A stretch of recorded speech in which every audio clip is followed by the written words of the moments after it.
I'm Jenna Sakwa here with the Cutaway, your look beyond CBS This Morning. I'm here with Gayle King. Gayle, this is our 100th morning of this broadcast. I know, Jenna. Does it feel like yesterday that you were at the White House talking to the First Lady? You know, it's funny. In some ways, it feels like yesterday, and in some ways, it feels like a gazillion years. But I walked in and think 100 I was going to say 100 years. 100 episodes is worth celebrating, but there's not a cake, not a cupcake. Not yet. Not a donut.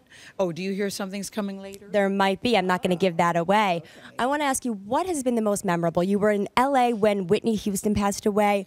You were at the White House. What has been the most memorable moment? I know the timing of this show and the stories that have broken news while we started has been amazing. But I guess I would have to say the most memorable that you just mentioned, the First Lady.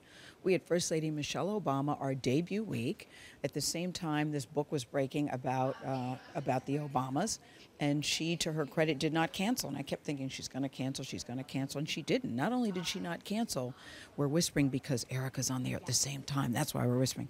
Not only did she not cancel, but when I got there, they didn't say, don't ask any questions about the book. She's not going to talk about it. So that, to me, would be the most memorable. And it made all sorts of national news our first week because it was her first and only interview, and she hadn't intended to talk about the book.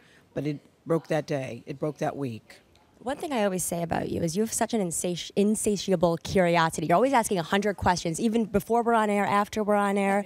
What's been your favorite story or the most memorable story? I like how you say insatiable curiosity. I call it being nosy. I like the word inquisitive. Inquisitive. When I was a little kid, I was always told, Gayle, you're so nosy. You ask so many questions, so it's ironic that I'm doing what I'm doing now. Well, it's perfect that you're doing that. I think so, too. The most memorable story, though, for me is the Trayvon Martin shooting story.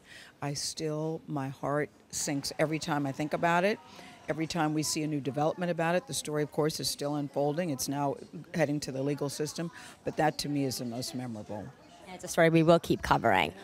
Is there anything you're looking forward to coming up maybe in the next few months? Or? You know, Jenna, it's not that I have something in particular that I'm looking forward to. I look forward to getting up every single day, and I'm not trying to be schmaltzy here. I look forward to getting up every single day and coming to do this job.